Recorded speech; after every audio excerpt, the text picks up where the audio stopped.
more can I say? Top Billin. Fly, Eagles, fly. Listen, I understand this fan base. It's another victory, but another uneven performance. So a lot of people in this fan base are going to be discouraged by what they saw from the good guys. However, your boy right here remains encouraged because I understand how to compartmentalize. I understand how to segment things out and project for the future. We're not all working with the same football experience. We're not all working with the same football brain. But I will tell you this here. If you go into that game, right, just like I did in the preview there, I said it's a dangerous game. It's one of these games where you're down some defensive starters, right? A defensive brain trust. Two of your smarter players on defense being Reed Blankenship and, of course, James Bradbury. In saying that, going against the Minnesota Vikings, who I think have one of the top 5 throw games in all of football, and they definitely proved that right there. They have a dangerous lineup there. People can say what they want about Kirk Cousins. That man can float that thing, right? And, of course, having a Justin Jefferson and a T.J. Hockenson and then now a Jordan Addison, it's a damn good throw game. So you go into that right there and you still come away with a victory. All you can do is say, well, damn, how's it going to look in the future? Now, it's a copycat league. Check this out right here. So, if you notice at the beginning of the game, it was hard for Jalen Hurts to get into the rhythm and timing portion of this. And I didn't like the sequencing of this at all from Coach BJ. Now, talking about the offense, remember, this is just the after-game preview or review, John, where I just go through different things that I saw. We'll come back with the all-22 and really dive in on certain things and really hone in on that there. But I saw at the beginning of the game, they were running kind of like a 3-cloud coverage. You would have, in any form or fashion, let's see if we can look at this right here. They'll have that bagged up, right, to where you get that 3-deep shell here. I'm not sure if you can see that right there, but kind of a 3-deep shell you have right here, forcing everything to stay in front. It looks like Philadelphia had it in the beginning of the game where we wanted to go and hit with the explosive play, right? Which is cool. You know what I mean? That's cool or whatever like that, but you live and learn and you adjust right there. So you see them keeping everything in front of them there. I think we can see it really good right here. You'll see them really jumping at that. Look at that. You see that right there? Keeping everything in front of them and then running games and stunts up front. You were really confusing Jalen Hurts, someone who did not have any time in the preseason to see different looks. Listen, if you played ball before, you know that going against your own teammates, eventually, man, you get to see them repping the same shit over and over. You get to really understand what they're doing. Right? You get at least an understanding of what they're doing right here. Going against some shit that you've never seen before with some different personnel there, that's where you get confused looks like this. Jalen Hurts was really out of sorts at the beginning of this game here and pretty much throughout the entire game there. That's something that they're going to have to come back and adjust with Coach BJ, Coach Sirianni, and these guys there. The offensive line, certain players on the offensive line, not my boy Cam Jurgens. Cam Jurgens, we're going to have to do something on that man right there. But you've seen false starts from Lane Johnson again. It's all looking too discombobulated, but they still pulled out a victory. You know what they did? You want to cloud it, right? You want to run that 3-cloud coverage back there? Why force it? They were forcing it at the beginning of the game. I'll be honest with you. I didn't like a lot of the hype that the Eagles were getting. I love when the Eagles fly under the radar because I think we can start smelling ourselves. If you get what I'm saying there. We're not a passing team. We're not the Kansas City Chiefs, right? We weren't one of these teams that's passing for 5,000-6,000 yards. Jalen Hurts didn't have that many yards. He probably was in the bottom half of yardage, right? We're an efficient team. Run the ball and then be efficient, score touchdowns off of that, right? So probably a high efficiency as far as scoring, not that high efficiency as far as gathering up a whole bunch of yardage. So be who you are. You start leaning on these guys. You want to keep 3 guys back there? Just start leaning on them. Stop passing. Jump into your 12 personnel, muddy the waters up, and then start getting after it. And that's exactly what they did with my boy, the Philly Flyer. Look at that. You're running your split flow actions right here. right? Y'all guys already know what's going on here. Zone across the board right there. Split flow action. Stoll coming over here. And, of course, you even got it right here where you can shoot that bad boy off on a bill from Jalen Hurts there. It's too easy. Who's going to stop this shit? It's too damn easy. And then you can climb people up to the second and third level because they're off. And they have to respect the play action. What you wanted to do was get those guys to start coming forward more, right? Bring those 3 cloud coverage forward more. Bring it to where they're just at a 2 high and they have to possibly drop somebody in the box there. Then that's when you start going up top with it. I mean, look at this right here. Come on. That's disrespectful. That's absolutely disrespectful. And you're disrespecting yourself by not taking advantage of it. So Coach BJ's young in his career. He's never called plays before. So why not allow this man to grow with the team? People are so fucking impatient in this damn fan base, man. You already have people up there calling for Desire and Coach BJ's head. And I already know what that's about. You know what I'm saying? Real ones are going to feel me on that one right there. But allow these guys to grow, right, in their young career. These guys don't have as much experience as well. So by the end of the season, you start getting this, man, look at that, inside zone with wide line splits. It's like, well, hey, shit, that's what they want to do? Let's go to these college line splits, create extreme spacing there, right? Run your inside zone plays. These guys want to cloud it way back there, keep everything. Yeah, we wanted to come out and we wanted to be bombs away. It ain't happening, Captain. There's more than one way to skin a cat. I never understood that. Why would you want to skin a cat, man? You know what I'm saying? Peter gonna be on that ass, baby. But look, why would you want to do that? But look, you got inside zone right here to Boston Scott. And you can see right here, a hat on a hat. Everybody putting in work there. Dallas got it. You got Lane Johnson pushing folks away right here. Cam Jurgens doing his 1-2 thing there. Look at that. Come on, man. What are we doing right here? That's just like taking candy from a baby. You got cats want to give you something? Hey, by all means, man. They give you an inch, go ahead and take that mile. Then it becomes you dictating to the defense. That's when you get when they'll be like, damn it, even though they're on a 30-yard line or whatever like that, you still have to put attention into the box. Count them out right there. 8 players, and then you'll see Harrison Smith quickly sneak in. Same deal right there. You're still going to have your inside zone play. Harrison Smith trying to creep on the come up right here. And, and you get what you get. Now, you know I can't show this all the way through, so don't be crying and shit like that. It's broadcast footage. I don't own this footage here. We have to wait till the all 22 comes out, and we can roll that shit. I am not your cable provider. So there you go. Hat on a hat, nothing but carnage, wreckage, and everything like that. Then you get a cat like the Philly Flyer in the open field. What is he going to do? He's just too damn quick, too damn powerful, too damn fast. He's going to run through your arm tackles and everything like that. You got Thin Diesel out here doing the 1-2 thing here on the block as well. And come on, man. It becomes too easy then.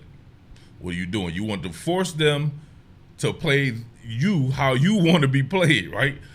Put 8 in the box. Relax Harrison Smith into a coma right there. He had to sit it down. My man is in breakdance mode as well. He's like, fuck it. Turbo and Ozo time. Let me go ahead and get on it. Once again, putting somebody in reverse missionary style right there, making that man sit it down. That's Philadelphia Eagles football. Depends on the situation. Dots, right? DOTS. Depends on the situation. That's how we can beat you. It's as easy as that. And then it becomes, hey, we still want to attack with the pass. They still want to run that 3 cloud, right? What do? Right? If he's sinking, you come underneath there. You should be pretty good coming underneath there and just taking what the defense is giving you. It sounds cliche. There's no doubt about that. It sounds cliche. But if somebody wants to play you like this, look what's open. Look what's open. Is the cornerback going to follow that far? No, he's falling off, right? They almost opened that bad boy up to damn near 4 deep or 5 deep zone. That's just pitch and catch becomes right there. You don't have to go outside of yourself in this particular sport. Sometimes the mundane is what keeps the train rolling. I hate to be crass about it, but sometimes, man, you just got to do the simple shit. The simple shit is working, take it. Keep mashing their potatoes. Pause. I'll pause that.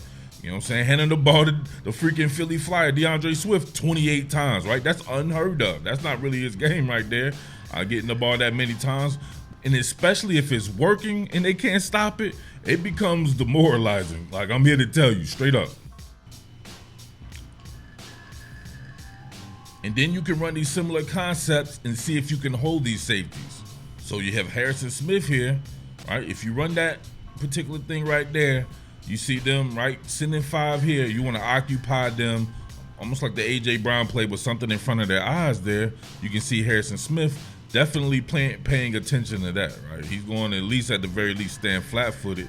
Then that's when you can run that post right behind him. And who can run with Devontae Smith? It doesn't even look like Thin Diesel be running that fast either, right? He's just such a smooth glider, and that's pitch and catch right there. And I think somebody was in Jalen's face, and he still was able to launch that bad boy. Think about that, right? I can't show the whole thing all the way through, but you get the concept itself. Make sure you come back when the all 22 stuff comes out. We got a lot to get to because I want to do a lot of the stuff on defense. That was a little alarming in some measures. On the defensive side of the ball, I've never seen so much miscommunication from Philadelphia Eagles secondary here. I told you before, Sean Desire scheme, a lot of combination coverage. And man, they'll switch from man to zone a lot. And I saw Josh Jobe getting crossed up with that. I saw Mario Goodrich getting crossed up with that. A lot of the young guys there. And Josh Jobe, somebody was trying to play Josh Jobe up a little bit too much for my liking. One of the comments there talking about he showed a lot in the little few plays he played. I didn't understand that. He got his ass toasted in this game right there. He's definitely going to have to play better if he gets more time there. But as we see right here, watch. You get this jet motion, and then you get cross formation, right? You come in right here, Osborne coming. On the shallow cross there. And then you get TJ Hockenson also coming underneath. You can see 3 different people here pointing. It's like, look, watch. Look how many people are pointing. You already have Terrell Edmonds pointing. You had Josh Jobe telling someone to follow inside. Looks like they're telling Mario Goodrich to follow inside here. Look, you see him pointing right there? Josh Jobe. You get Terrell Edmonds pointing. Mario Goodrich not getting the signal here, so he's late on this. I'm not sure if he's supposed to follow the motion man, right, which would have been the slot receiver there, or if he's following TJ Hockenson. He was late on both. So then you had Justin Jefferson clearing out here. This just leaves nothing but airspace and opportunity. That's a miscommunication, right? And that's not having a Reed Blankenship on the back. Oh, I forgot about Maddox. That's also not having Maddox, one of your smarter players on the back end right there who got hurt during the game. So down Blankenship, down James Bradbury, and down Maddox, and you still win. Still manage to find a way to win. Man, I was trying to give Josh Sweat some publicity out this joint in the preseason, right? Josh Sweat is a bad motherfucker. That's just it. A lot of people paying attention to people who are new. You know what I'm saying? I was getting real aggravated with a lot of the Nolan Smith stuff, to be honest with you. People are like, Nolan Smith almost touched the quarterback and all this and that. He's a freaking great athlete, no doubt about that. He has a ways to go as a football player, right? Especially if you're talking about playing him as an edge player. Josh Sweat is already there, and nobody likes to give this guy any credit. Check this out right here. Bang, fight the hands, get depth, and look at the long arms of the law right there. Come on, man. This is the guy that you want on your team, right? Especially if you're one of these guys like Sean Desire, right? Odd-based front, and having a guy like this who can put his hand in the dirt or he can work from a motorcycle stance, as we see right here. Look at this. Coming out the tackle right here, he's already done, right? He's mentally done anyway because he's looking at Josh Sweat being 6'5", 265 with 4.5 speed and bendability. Look at this. Look at this step right here. This step right here to get that depth, right, and to create that space right here. My man was done. He's bending at the waist, heavy-legged waist bender right here. Look at him, bang, right there. All that shit right there. The wind gush right there, crumpled his spine. Right? He lost control of his nervous system and everything. And then look at that. Bend the corner, that bendability and pliability, right? The pliability of this entire defense. And look at those long-ass condor-like wingspan arms. Coming through, bang. This was a pivotal play. Man, the turnovers there, Think about winning in spite of getting 4 turnovers, I think it was. Right, this is not something you can always rely upon right there. But getting 4 turnovers, hitting those explosive plays, running the ball like 50 times, only throwing the ball like 20-something times. The pliability of this entire team depends on the situation. Josh Sweat, give somebody some props and stop talking about what somebody might do in the future. Actually, I'm gonna go ahead and call it right there. We're gonna come back with the all 22. I had to get into some specific players like we always do. They got a long time too, so imagine getting by those 2 games right there, despite all the circumstances of the preseason rust, some players getting injured and missing the game on a short week, key players at that, starters, and then having a nice long break from a Thursday to, I believe, a Monday game. That's going to be dope right there. Get back, regroup. It won't have silly shit going on like on the sideline there, like with A.J. Brown. I hate when people describe something as a fight as well. That wasn't a fight. That was a heated discussion, if you want to say something like that. Sometimes I think it looks worse than what it really is when you get coaches coming over and they're like, hey, calm down and this and that like that. But still, if you're A.J. Brown, man, you don't ever want to show up your teammates. There's no use in getting into it. I think he was frustrated because you can see that guy on the other side of the ball, who everybody says is the best receiver in the league. And you have to say he is the best receiver in the league. He keeps proving that year in and year out there. 1B, probably A.J. Brown there. So he's shining on the other side. A.J. Brown having a tough game by the way that they're playing. The defense is playing against the offense there, so stuff starts to boil over. But it's a team game. Sometimes A.J. Brown shines and nobody else shines. Does he get mad then? Is he frustrated then? So you can't be showing up your teammates. There's no reason to get into something like that. If it's not your game, it's just not your game. It's not the last game you'll ever play. So to me, that's short-sighted type shit right there. So we shall see. And also, some of the guys that people were getting on, like Justin Evans, some people were talking about Terrell Edmonds. Still didn't see Sidney Brown. I saw Sidney Brown for a play. I believe they played like Big Dime. And he got ran over, right? He still wasn't wrapping up there. And Justin Evans had to make the tackle there in spite of that there. So some of the young guys, right, they'll be bringing it on a little slower.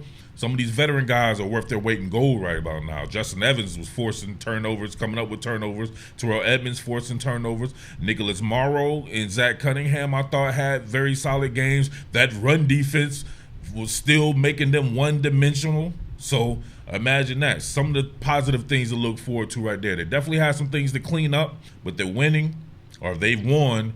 And then you get time to try to clean those things up. So let me know what you think about that, man. As always, baby, love them birds. It's always a fun journey there. Each game is like a big entity in its own self. So as always, man, big love to the fans out there. If you're not subscribed, make sure you're subscribed. Tell a friend to tell a friend. South Jersey stand up, of course. Cumberland County, Burlington County, Ocean County, parts of Ocean County, right? Salem County. And Camden County, big loves out to Camden right there. Shout outs to Trenton too, right? We don't ever give really big shout outs to Trenton. Shout outs to the entire Delaware Valley, the entire Philly, South Philly, Wilmington, Delaware, Elton, Maryland, Cecil County, Maryland. Everybody supporting, all right? Salute. What more can I say? Top Billin.